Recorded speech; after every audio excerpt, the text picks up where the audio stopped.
Bismillahirrahmanirrahim. Assalamualaikum warahmatullahi wabarakatuh. Welcome back to my channel, Jamal Official Vlog. Semangat pagi, pagi, luar biasa. Tetap semangat.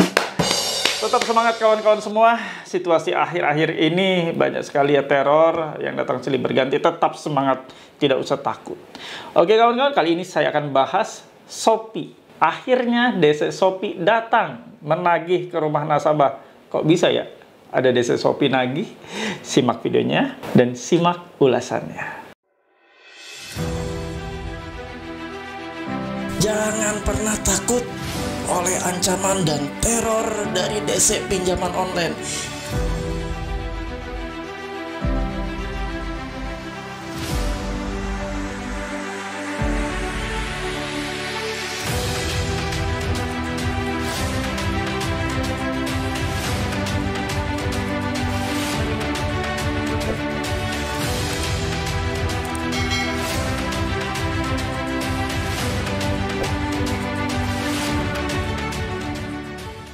Alhamdulillah teman-teman, bertemu kembali ya dengan channel ini yang tetap membersamai kalian semua. Ada buat kalian yang saat ini sedang gagal bayar pinjaman online baik legal maupun ilegal. Shopee, kali ini saya akan bahas Shopee. Shopee ada DC-nya dan nagih ke rumah nasabah. Kita simak yuk seperti apa. Nah, tapi sebelumnya seperti biasa, saya ajak kalian yang belum mendukung channel ini silahkan subscribe channel Jamal Official Vlog. Lalu aktifkan tombol merah loncengnya dan ditekan tombol merah loncengnya agar Anda mendapatkan notifikasi atas video-video terbaru yang saya upload setiap harinya. Ada 3 kali sehari, ada siang, sore, dan malam hari. Silahkan kalian tonton ya video-video yang bermanfaat untuk membooster mental kalian ini. Oke kawan-kawan, simak videonya biar kalian paham, jangan di skip biar tidak ada ilmu yang tertinggal. Ini curhatan dari salah seorang teman kita, nasabah yang didatangi oleh DC Shopee saat gagal bayar. Yuk kita simak ya curhatannya. Habis didatangi DC pinjol Shopee, tapi yang datang rekanan dari PT Perkasa Abadi Perdana. Kami tanya, SPPI nggak punya. Bawa surat tugas dan surat tagihan udah 2 kali datang. Hadapi dengan senyuman, sempat deg-degan sih. Untung sering nonton videonya Pak Haji. Buat teman-teman waspada, Shopee sedang gencar kunjungan. Ya, di sini dia menceritakan kehadiran dan kedatangan si DC Shopee ini. Yuk kita simak ya, apa sih yang mereka bawa DC Shopee ini ya, dengan menggandeng rekanan pihak ketiga ya pastinya yang ditunjuk oleh pihak Shopee. Kita lihat ya, nanti akan saya review. Nah, seperti ini nih ya, didatangi ya. Jadi dia memperlihatkan surat tugas. Nah, surat tugasnya nih dari PT Perkasa Abadi Perdana ya, ini pihak ketiga yang ditunjuk. Nanti saya akan komentari ya. Ini ada surat tugas, di sini ada namanya, di bawah ini juga ada yang menerangkan bahwa ini adalah benar staf lapangan karyawan tersebut dari PT ini ya.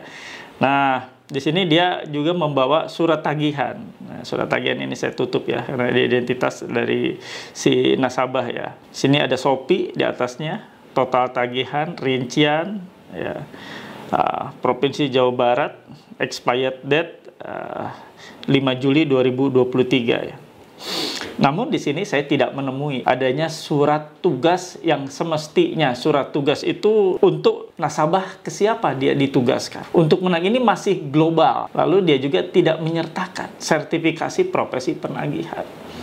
Semua penagih, baik itu internal dari perusahaan, baik itu eksternal atau kerjasama dengan pihak ketiga, wajib membawa serta ketika menagih itu sertifikasi profesi penagihan. Kalau tidak membawa sertifikasi profesi penagihan, dipertanyakan dia cakap tidak untuk melakukan penagihan, dia sesuai tidak dengan SOP yang berlaku sebagai seorang penagih. Saya akan mulai ulas ya. Jadi kalau kalian didatangi seperti ini, pihak yang mengaku dari pinjol manapun, pihak ketiga apalagi ya, mereka datang ke tempat Anda, membawa surat tugas diperlihatkan dari PT mana. Lalu mereka tidak melampirkan dokumen-dokumen yang memang harus mereka bawa saat mereka menagih. Seperti surat kuasa. Kalau pihak ketiga datang, Anda harus wajib menanyakan, mana surat kuasa? Penunjukan dari pihak pinjol ke pihak ketiga tersebut. Surat kuasanya mana? Ini tidak ada. Terlebih ketika ditanyakan SPPI atau sertifikasi profesi penagihan pun tidak bisa diperlihatkan. Anda berhak untuk menyuruhnya pulang atau berhak untuk tidak menerima mereka sebagai juru tagih. Paham ya? Jadi tidak ada lagi kebingungan buat kalian semua. Justru ditagih pihak ketiga itu lebih enak. Lebih enak untuk menanyakannya. Mana nih surat kuasa penunjukannya? Kalau Anda tidak bisa menunjukkan surat kuasa penunjukan dari pihak pinjol ke pihak Anda, ke pihak ketiga, ke rekanan dari pinjolnya tersebut, mohon maaf kami tidak bisa menerima. Ada pertanyaan, Pak, kalau mereka bilang DC-nya, kalau saya tunjukkan semua, sertifikasi profesi penagihan, surat kuasa penunjukan, apakah Anda bayar? Harus bayar ya? Harus, wajib ya bayar. Tidak ada kewajiban bagi Anda untuk melakukan pembayaran ketika dokumen-dokumen mereka lengkap. Dokumen mereka lengkap, semuanya ada. Mulai dari ID card, mulai dari surat tugas, mulai dari sertifikasi profesi penagihan. Lalu yang terakhir, surat kuasa dari pihak pinjolnya terhadap pihak ketiga, di mana pihak ketiga tersebut tempat kerja si DC tersebut, ya Anda tidak ada kewajiban. Itu semuanya ditanyakan dokumen lengkap itu hanya persyaratan. Ketika mereka nagih ke nasabah, wajib diperlihatkan. Kalau mereka tidak bisa memperlihatkan, berarti Anda tidak bisa untuk ditagih dan Anda berhak untuk menolak. Anda ditagih di tempat, di rumah, di mana itu adalah kekuasaan Anda.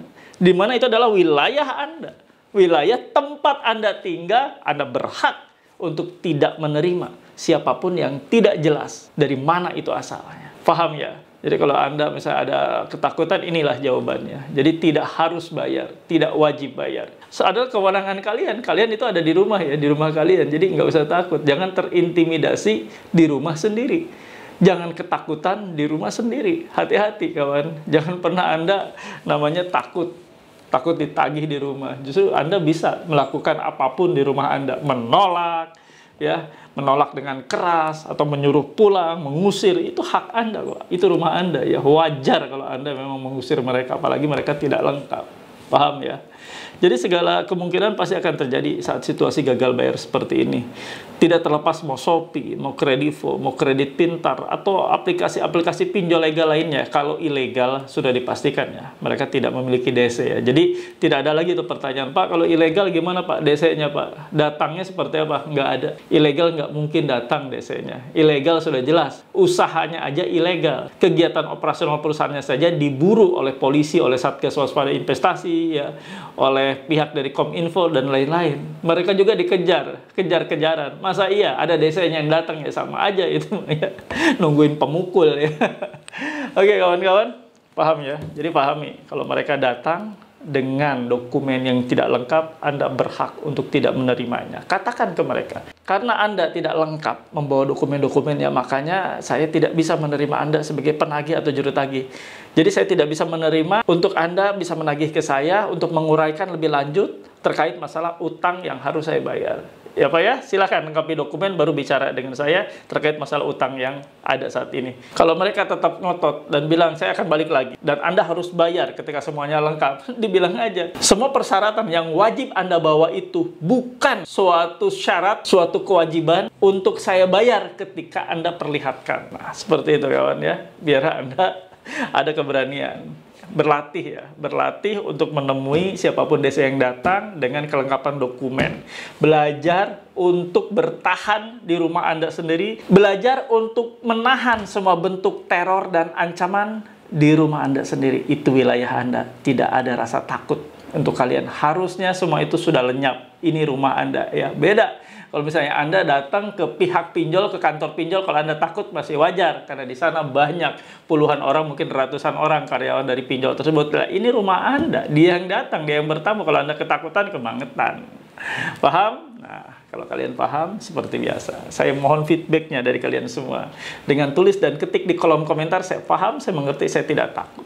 Sebagai parameter buat saya juga, bahwa Anda sudah pada mengerti, Anda sudah pada paham, dan Anda tidak takut dengan kedatangan DC, dengan teror DC, dan apapun yang DC lakukan ke kalian, baik via WhatsApp, via media-media lainnya, ataupun datang singgah ke rumah Anda di wilayah kekuasaan Anda, apalagi tidak boleh takut ya kawan. Oke, silakan ketik dan tulis di kolom komentar. Saya paham, saya mengerti, saya tidak takut. Halo teman-teman semua, jangan lupa ya untuk subscribe channel YouTube Jamal Official Vlog, lalu aktifkan loncengnya untuk mendapatkan notifikasi terbaru dari setiap video-video yang telah diupload. Jangan lupa juga untuk di-like, di-komen, dan di-share. Terima kasih. Saya tutup video kali ini dengan kesimpulan. Tadi kalian lihat, semua prosedur dan dokumen yang harusnya mereka bawa oleh pihak ketiga tidak dibawa. Kalian berhak untuk tidak menerimanya. Silakan pulang saja, Pak. Gitu aja. Kalau mereka bilang, nanti kalau saya bawa dan lengkap dokumennya, kamu bayar ya. Itu bukan suatu kewajiban saya harus bayar, Pak. Lengkapi dulu. Kalau Anda sudah lengkap, berarti memang Anda bisa untuk komunikasi dengan saya, membicarakan masalah tagihan. Itu aja ya. Lengkap dokumen bukan indikasi Anda harus bayar. Lengkap dokumen hanya persyaratan. Mereka bisa bertatap muka dengan Anda, membicarakan masalah utang. Paham? Oke, kalau paham, saya tutup ya. Mudah-mudahan kalian semuanya bisa memahami seluruh video-video yang saya bawakan. Ini semua untuk membooster mental kalian. Untuk membuat asupan mental kalian jangan sampai rapuh. Hanya gara-gara gaya-gaya teror yang mereka lakukan para DC pinjaman online ini ya. Saya berdoa untuk kalian semua dalam kesempatan kali ini yang saat ini sedang sakit. Semoga Allah sembuhkan sakit kalian. Semoga Allah angkat sakit penyakit kalian agar kalian dapat kembali bekerja, berkumpul dengan keluarga, mengais rezeki. Dan semoga kalian penuh dengan keberkahan. Teman-teman semua yang saat ini sedang bingung mencari pekerjaan, baru saja di PHK dari pekerjaannya, tetap ikhtiar, tetap sabar, dan tetap beribadah. Lebih ketat lagi ya ibadahnya ya. Mudah-mudahan dalam waktu dekat dan tidak lama lagi Allah memberikan pekerjaan yang lebih baik lagi untuk kalian semua. Teman-teman yang rumah tangganya saat ini bermasalah di ujung perceraian, semoga Allah luputkan perceraian kalian. Semoga Allah kembalikan kalian menjadi keluarga sakinah mawaddah warahmah, keluarga yang penuh keberkahan, keluarga yang limpah rezeki. Teman-teman, saya undur diri ya. Sehat selalu, stay strong, keep strong. Terima kasih untuk kawan semua yang sudah mendukung channel ini, dan saya doakan kalian penuh rezeki, dijaga terus oleh Allah Subhanahu wa taala. Terima kasih. Robbana atina fid dunya hasanah wa fil akhirati hasanah wa qina adzabannar. Wallahu muwaffiq ila aqwamit thoriq. Wabillahi taufiq wal hidayah. Wassalamualaikum warahmatullahi wabarakatuh. Bravo.